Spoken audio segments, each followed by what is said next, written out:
Exécution du grand projet de l'industrie de batteries électriques qui va créer plus de richesses et d'emplois en République démocratique du Congo. Le gouvernement renforce l'implication des élus de province dans lesquels se trouvent les minerais stratégiques qui entrent dans la fabrication des précurseurs des batteries électriques. C'est dans ce cadre que le ministre de l'Industrie, Julien Paluku Kahongya, a réuni ce mardi à Kinshasa les députés nationaux des provinces du Tanganyika et du Olomami qui regorgent les lithium et d'autres minerais. À cette occasion, le ministre de l'Industrie a donné des informations clés sur le processus d'installation de l'usine de fabrication des précurseurs de batteries électriques, tout en rassurant ses élus nationaux qu'aucune province n'est exclue de ces grands projets intégrateurs. Séance tenante, Julien Paluku Kahongya a indiqué que les observations des élus du Tanganyika et du Olomami seront désormais prises en compte dans l'exécution de ces grands projets panafricains et de renchérir que le gouvernement va accélérer le développement des zones économiques spéciales dans l'espace Grand Katanga. Satisfait d'avoir fait entendre la voix de la population de leurs provinces respectives qui souhaitent l'installation de l'usine des précurseurs de batteries électriques dans le Tanganyika, soit dans le Olomami. Ces députés nationaux, conduits par Martin Kabouloulou, ont appelé au calme. La députée nationale Odette Mwamba Banza, porte-parole, précise.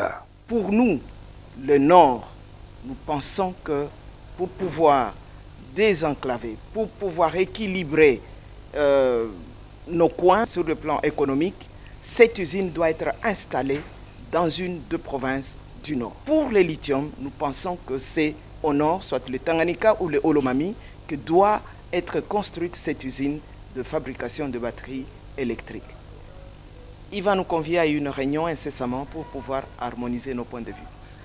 Nous disons à notre population de pouvoir se calmer. Signalons qu'un cadre permanent de concertation a été mis sur pied et sous peu, le ministre de l'Industrie, accompagné des élus, va se rendre à Manono dans les Tanganyika et dans les Olomami pour échanger avec les notables et la population sur ces grands projets.